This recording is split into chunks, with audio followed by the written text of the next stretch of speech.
یہ ہماری کوشش کا ذریعہ ہے. بس اللہ نہیں چاہتا کوئی محبوب کا امتی جہنم میں جائے. یہ بخشش کے بہانے ہیں.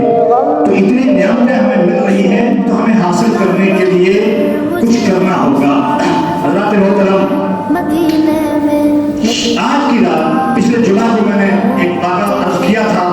اکثر دل میں ایک درد تھا کہ آج ابو جہل نے مجھے تانا دیا ہے کہ جس رب کی توحید بیان کرتا ہے تم نے رب کو دیکھا ہے، لیکن جب شب معراج